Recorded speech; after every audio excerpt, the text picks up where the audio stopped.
Boa noite.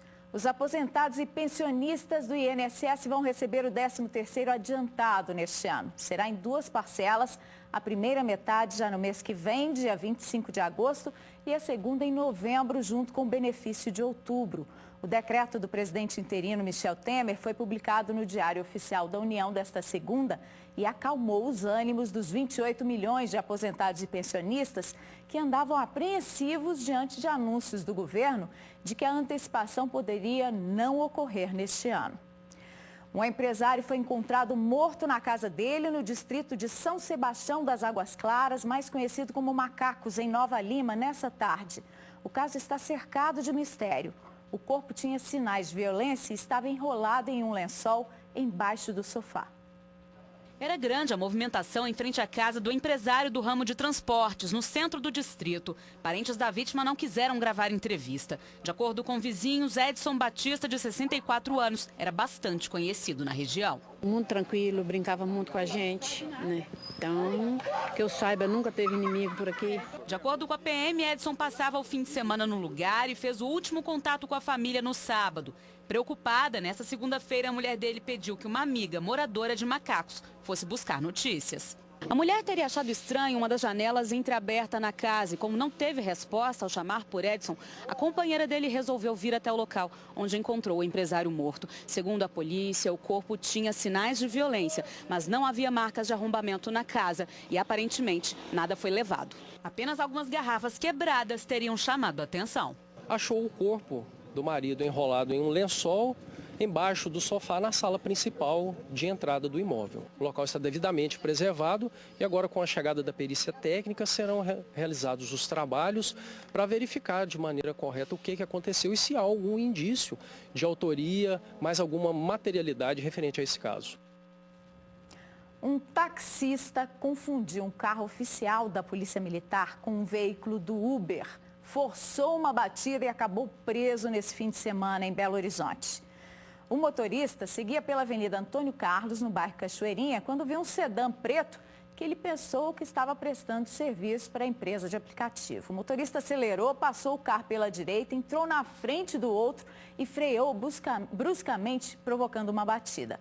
O que o taxista não sabia é que o veículo era uma viatura descaracterizada do gabinete militar do governador do estado.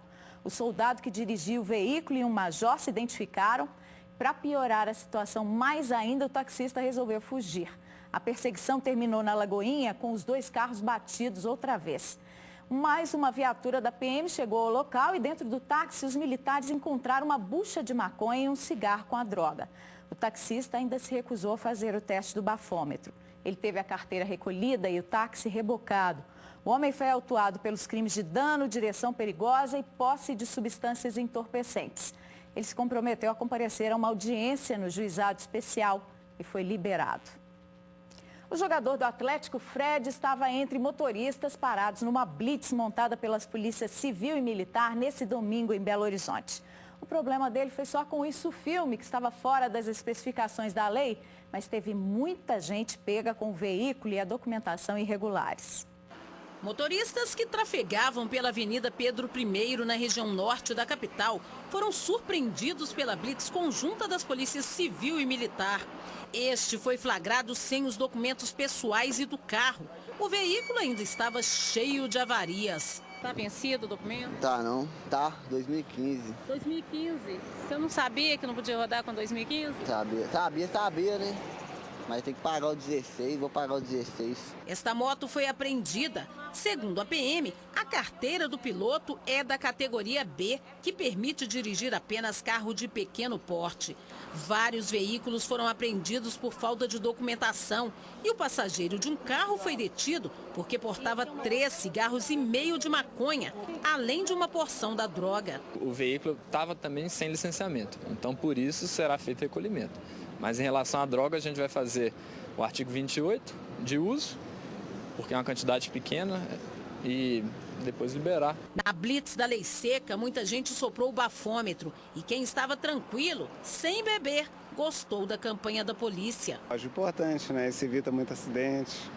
E é questão de responsabilidade, né? Todo mundo tem que dirigir sem beber. Entre vários motoristas parados por causa dos vidros escuros dos veículos, uma personalidade também foi abordada.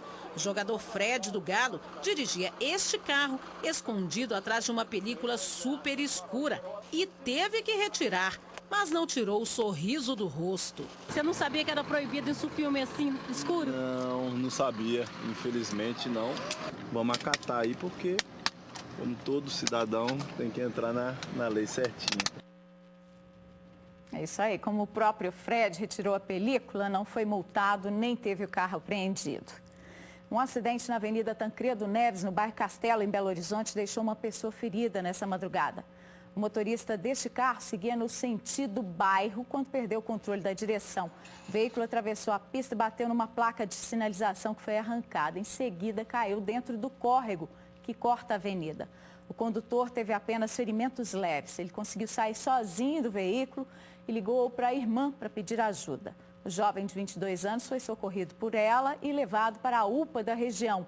A irmã do rapaz contou que ele voltava do trabalho e pode ter cochilado ao volante. O carro foi retirado do córrego por um guincho nessa manhã. E uma mulher morreu em um outro acidente no Vale do Rio Doce nesse fim de semana. O motorista do carro em que ela estava perdeu o controle da direção em um trecho mal conservado. O acidente envolvendo 2 veículos foi na MG 900, em Imbé de Minas. Uma mulher morreu e 4 pessoas ficaram feridas, entre elas uma criança de 4 anos. Segundo a Polícia Militar Rodoviária, o motorista do Corsa, que seguia sentido a Ubaporanga, teria perdido o controle da direção em um trecho com brita na pista, rodou e bateu em outro carro que seguia no sentido contrário. A passageira do Corsa, Maria Eliane, morreu na hora, presa às ferragens. O marido dela e a filha ficaram feridos e foram levados para um hospital de Ipatinga. O homem e uma mulher que estavam no outro veículo também ficaram feridos e foram levados para o pronto atendimento de Caratinga. Maria Eliane estava indo com a família para a casa dos pais, em Ubaporanga. Parentes da vítima contaram que o casal tinha o costume de fazer o trajeto aos domingos. Moradores que vivem no entorno da BR-440, em Juiz de Fora, estão revoltados com a retirada dos quebra-molas da rodovia, onde o índice de acidentes é alto. A medida foi tomada depois de o local ser escolhido para treinamento de atletas dos Jogos Paralímpicos do Rio de Janeiro. A via é passagem de carros em alta velocidade.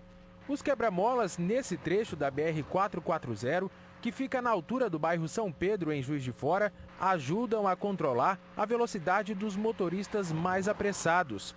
Só que já tem alguns dias que eles estão assim, pela metade. O quebra-mola eles já passam voando. Sem o quebra-mola, meu filho, vão virar um ET.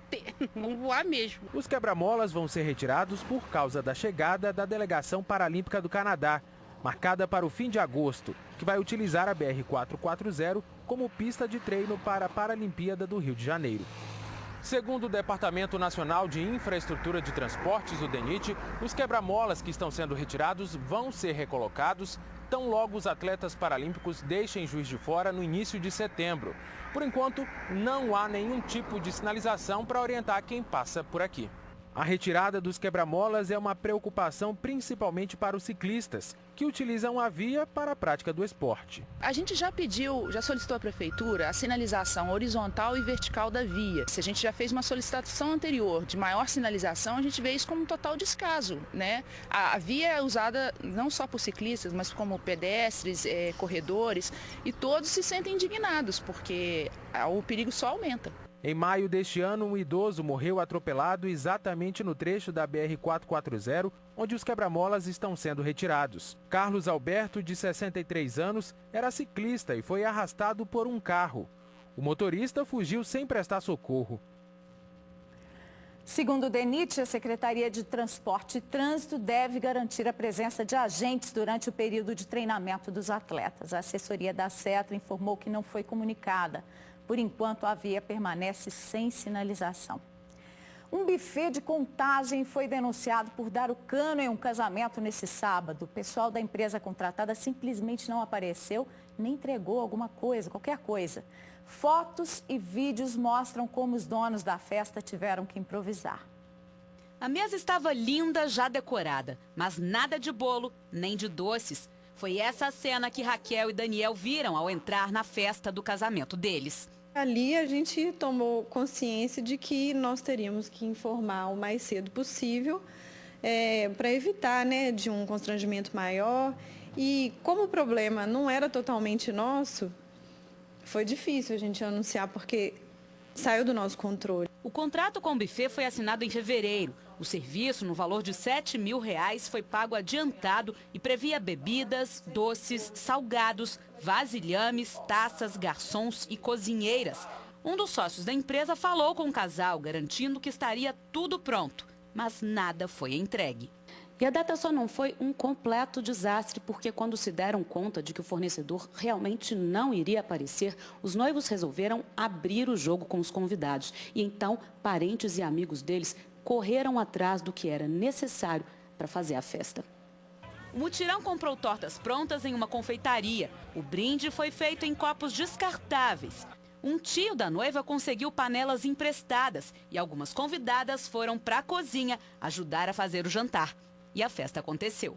Todo mundo se mobilizou de uma forma maravilhosa. Eu não esperava nunca isso. Já estou alinhando, né, as provas para entrar com a ação, cobrando os danos morais, os danos materiais, né, que foram um absurdo. Vamos, então, começar a corroborar e perseguir mesmo assim e vasculhar os fatos para que a gente possa, inclusive, e se for o caso, apurar se há mesmo estelionato ou só um desacordo comercial. Nossa produção tentou durante todo o dia contato com a empresa, mas até agora nada. Outro casal que contratou o buffet de Paula para a festa de casamento em um sítio de Contagem nesse sábado, no mesmo horário da festa de Raquel e Daniel, também registrou ocorrência contra a empresa que não cumpriu o contrato de fornecimento de mobiliário, comida e bebida por R$20 mil.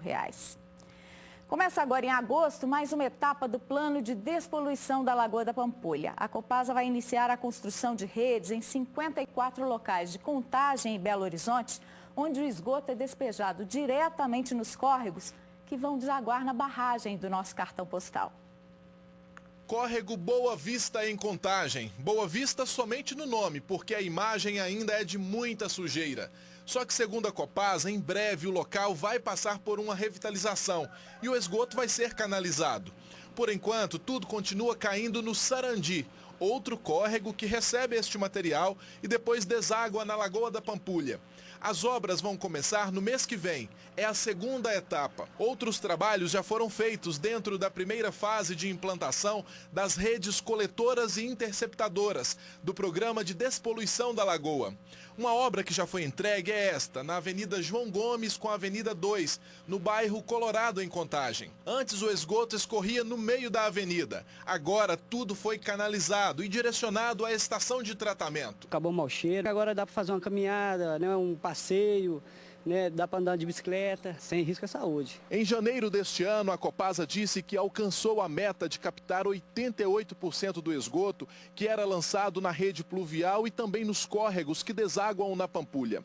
Agora, com as obras em andamento, previstas para serem concluídas no próximo mês de dezembro, a companhia deve atingir a cota de 90% de coleta em 170 bairros, que fazem parte da chamada Bacia Contribuinte da Lagoa da Pampulha, em Belo Horizonte e Contagem. O diretor de operação metropolitana da Copasa disse que até julho do ano que vem, a companhia chega a 95% de captação. Nós continuaremos perseguindo a meta de universalização, que é o 100%, mas temos extremas dificuldades. Então, dependemos do município, tanto de Belo Horizonte como de Contagem, para que a gente possa atuar nessas áreas, melhorando a condição para a retirada desses esgotos. Ele disse ainda que há um número muito grande de consumidores que têm a rede de esgoto na rua e não fazem a ligação. 10.700 casas nesta situação, em Contagem e Belo Horizonte. A Copasa não cobra para fazer a ligação. O que o cidadão vai pagar após ligado na rede coletora é a tarifa normal de esgoto sanitário. Mais informações e o pedido de ligação para a rede de esgoto podem ser feitos pelo site copasa.com.br ou pelo telefone 115. Veja agora como fica o tempo amanhã em todo o estado.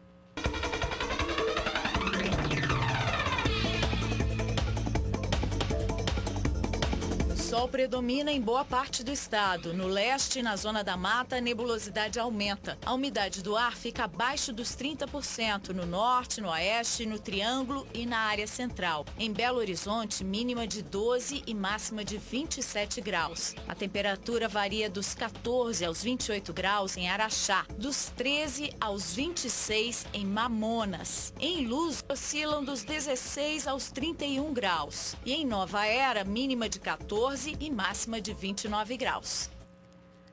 As férias escolares já estão na reta final, mas ainda dá tempo de fazer uma atividade simples, divertida e saudável. Que tal botar a meninada para fazer uma horta em casa ou no apartamento mesmo, com canteiros improvisados em recipientes plásticos?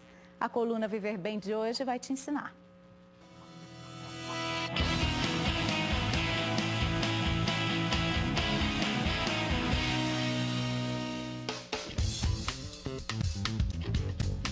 Essa aqui é a nutricionista Carla Parreira, que vai ensinar aqui para essas crianças como fazer uma horta em casa. Carla, o que é preciso para fazer uma horta em casa?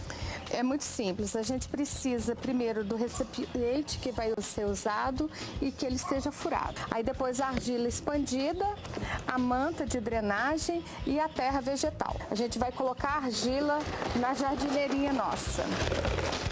Depois que a gente coloca a argila, a gente vai colocar a manta de drenagem. A gente vai colocar a terra nas jardineiras, tá? Então a gente vai colocar uma aqui no cantinho, uma aqui no meio e uma aqui do lado, tá bom? Que tipo de muda que pode ser usado? Todos os temperos podem ser usados, salsinha, cebolinha, manjericão, orégano, tomilho, alecrim. Tudo que você quiser consegue colher na horta. Eu vou começar a tomar esse hábito de plantar, colher e plantar novamente. Qual foi a parte que você mais gostou aqui? Que a gente molhou.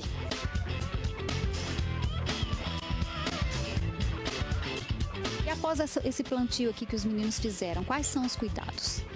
Sempre tomar cuidado de deixar no sol, porque toda hortaliça gosta de sol, e molhar todo dia também. A importância é que eles plantando, eles vão cuidar. Eles cuidando, eles vão colher e vão levar para o prato e vão começar a comer. Não aquela coisa de saber que pega tudo no sacolão. Além de ser mais saudável, né? Muito mais saudável, sem dúvida. E dicas como essa você tem lá no meu blog, viverbemateos100.com. Até o fim do ano, uma série de atrações culturais está prevista para comemorar o título de Patrimônio Cultural da Humanidade recebido da ONU pelo Conjunto Arquitetônico da Pampulha. Uma delas é a exposição Juscelino Kubitschek, aberta na Casa do Baile. O reflexo desta beleza exuberante veio parar aqui dentro da casa, num ritmo de baile. E nesse compasso da história trouxe de volta detalhes do passado, que estão mais vivos que nunca. As lembranças ganharam forma, estão nas paredes, nas mãos dos visitantes. Cada cubo traz informações de uma época, de um artista, que fez e faz parte deste patrimônio. Um deles é Oscar Niemeyer. A Pampulha foi, digamos, o primeiro grande projeto dele, de um jovem arquiteto, né? E ele, com essa arquitetura modernista, ele impulsiona uma coisa, ele traz para o mundo uma coisa que as pessoas ainda não tinham visto, né? Ele revoluciona até o próprio modernismo, que era um estilo que estava em voga lá fora, e ele revoluciona isso aqui no Brasil. Ele chama outros grandes artistas para trabalhar junto com ele e faz essa grande obra de arte, né? Da arquitetura, do paisagismo, das artes, né? O destaque da exposição traz à tona um marco para Belo Horizonte. 1940, o médico Juscelino Kubitschek é nomeado prefeito da capital e logo chamou a atenção de quem queria muito um avanço na cidade. Juscelino entrou para a história de Belo Horizonte como o prefeito furacão, pela quantidade e pela rapidez das obras feitas por ele. Neste painel colocado aqui no chão, cada um dos pontinhos representa um trabalho de JK. E certamente esta é a região mais marcada. Foi para ela que Juscelino teve um olhar especial, vislumbrou um potencial turístico e de lazer, convidou grandes artistas e juntos deram início a esta novidade, chamada Pampulha. Um brilhante, político visionário, e ele que visualiza essa Pampulha, depois com Oscar Niemeyer Brasília, ele foi uma pessoa que estava muito à frente do tempo dele. E cada parte desta memória encheu os olhos de quem está feliz por saber que agora a Pampulha é patrimônio da humanidade, mas que continua sendo cada vez mais de quem vive e ama este Belo Horizonte. Muito bom, muito mesmo, ver as coisas, o passado vir, fazendo a história de hoje. Bonito demais, gostei demais.